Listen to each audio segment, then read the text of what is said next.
Hey there, traders.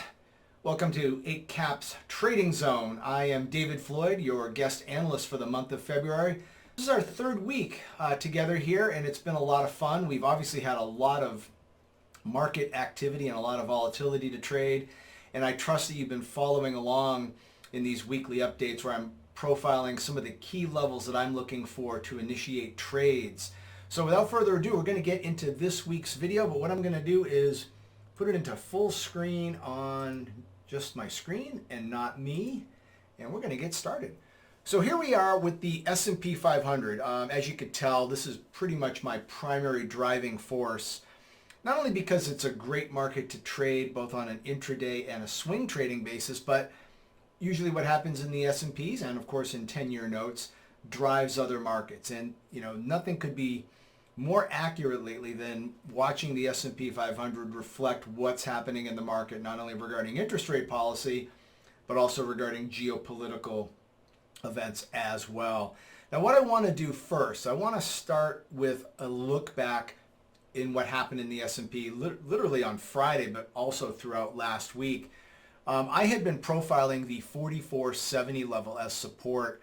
And obviously early on in the week, I'm not going to go back to early on, but early on in the week it came into play a little bit, but definitely into Thursday and Friday.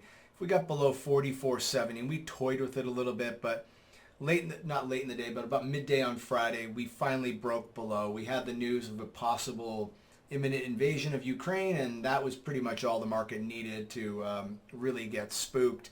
But the other level I talked about, and it's still in play this week, as is 44.70, was 45.12, although 45.12 is going to be a little less relevant right now. But what happened right on the opening on Friday, we spiked up through 45.12, came back below it, retested it, and then as is normally the case, when you get in between two bands, meaning a support band and a resistance band, once that upper band, in this case resistance now, or support now becomes resistance, this became resistance after it was broken through, you usually get prices to traverse all the way back down to the other side, which in fact it did, held a little bit, then broke hard. We didn't even pause at the next level at 44.40, although that is still a key level, although given that it was broken fairly easily, probably a little less relevant.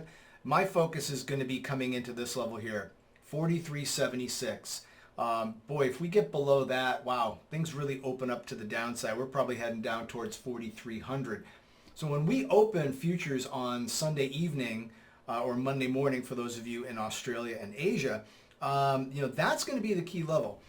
Again, remember, support is support. Doesn't mean I'm going to look to sell a break of this, because if we move from here to here, it's a fairly decent move. I'm not going to try to then sell a break of 43.76 because may not have the juice at that time. The better bet is to look to see if it makes sense to be a buyer down here. Do we get a bounce? And if we get a meaningful bounce, great. If we don't get a meaningful bounce, that's when you have to say, okay, 43.76 was relevant, but boy, it wasn't that relevant, especially after a big decline that we've had in the last day. So what that basically tells me is that the buying was lackluster under that particular scenario. Probably not going to hang around in my long position too long. And then I'll be going into a different scenario, let's say scenario B, where, okay, hit it, rallied up a little bit, didn't do much. Boy, if we break below this level and come back and retest it, kind of like we did here with 45.12, I'm going to be looking to get short. So like I always say, support is support until proven otherwise. Resistance is resistance until proven otherwise. No different here in the S&Ps. That's the only visibility I have for right now. I don't know how they're going to open the market later this afternoon. There's obviously a lot of geopolitical events being driven or driving the market. It's impossible for us to know what the market is going to perceive as bullish or bearish. And then I guess we've got this emergency rate meeting tomorrow by the Fed, so that's another wild card. So I can't really give you a whole lot of insight as to where the S&Ps are going to be on Monday or Tuesday or, Christ, maybe even later tonight, Sunday night. I don't know. All I know is what we have to work with right now. For me, 43.76 is the level. On the upside, 44.40, give her, right in there. But again, since that level didn't even put much of a pause in, although it did come back and retest it and then moved lower, you still have to put that on your radar screen. If prices come up to here, you got to be looking to sell, but if they break above, retest, you got to be looking to go long. So pretty straightforward in the S&Ps right there.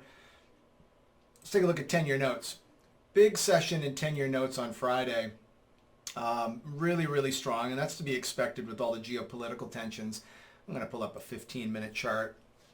But, again, notes are still, they're just still on their back. I mean, this has been a very, very tough year for fixed income investors, but we've had a hell of a move in 10-year notes. In fact, no, I'm going to go back to a 4-hour chart. It's going to provide a little bit better color. And let me make sure I got the setting right on my levels here. Oh, it's 0.06. Oops. And I want to make sure that it is calculating the Aspen support and resistance levels based on daily data, and it is.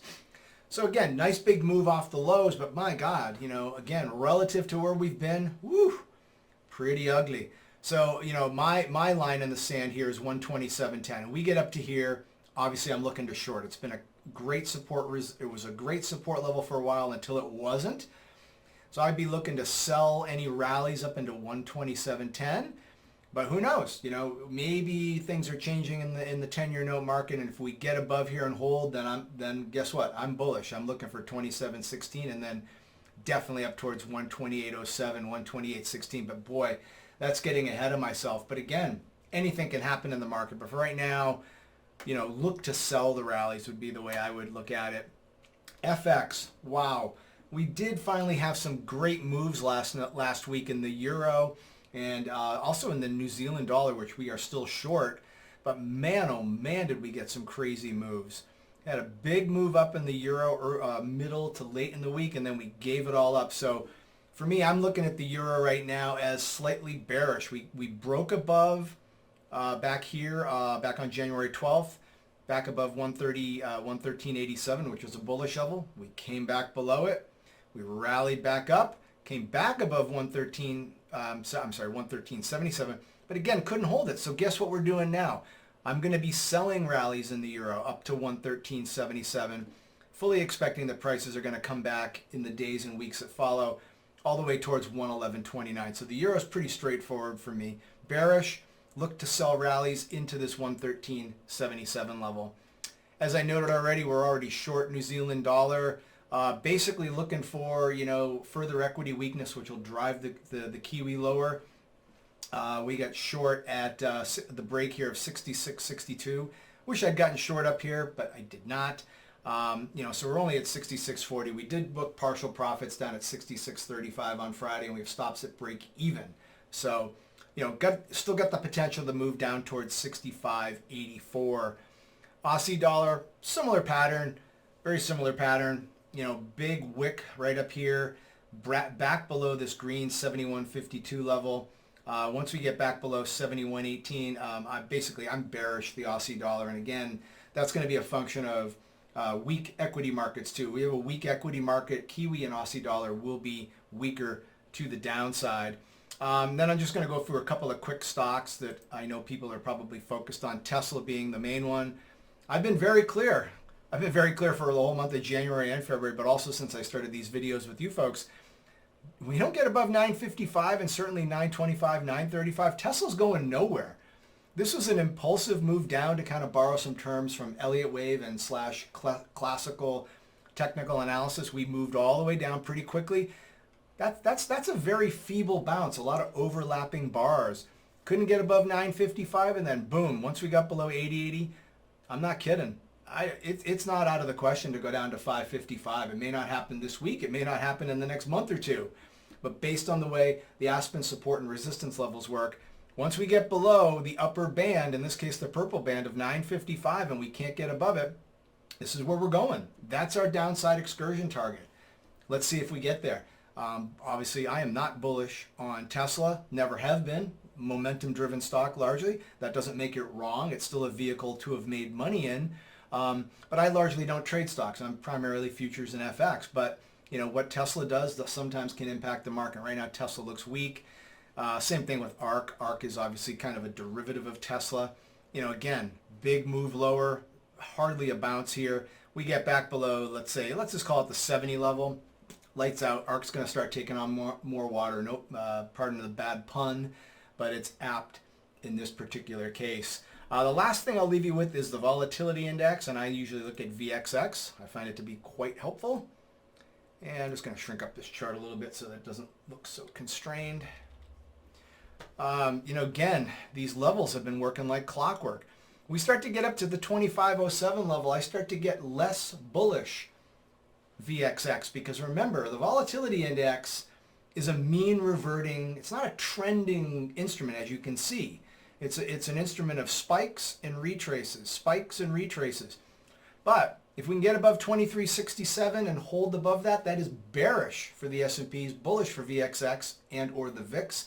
And but if we start getting up here, I'm going to be doing a couple things up there. One, I'm going to be looking to get bullish the S&Ps for a big move. So I'm going to be hunting for some good support levels, and I'll have updates on that later in the week. Also might look to start selling some calls up there. VXX calls, basically selling volatility, expecting a contraction in volatility. So stay tuned throughout the week. There'll be other updates. If you have not signed up for the 2-week trial of the daily market forecast, I encourage you to do that. You'll get some more insights. And of course, we'll be doing the live webinar on Wednesday or Thursday morning in Australia. Great talking to everybody again. Have a great week. It's going to be volatile. A lot of good trading opportunities. Don't miss out.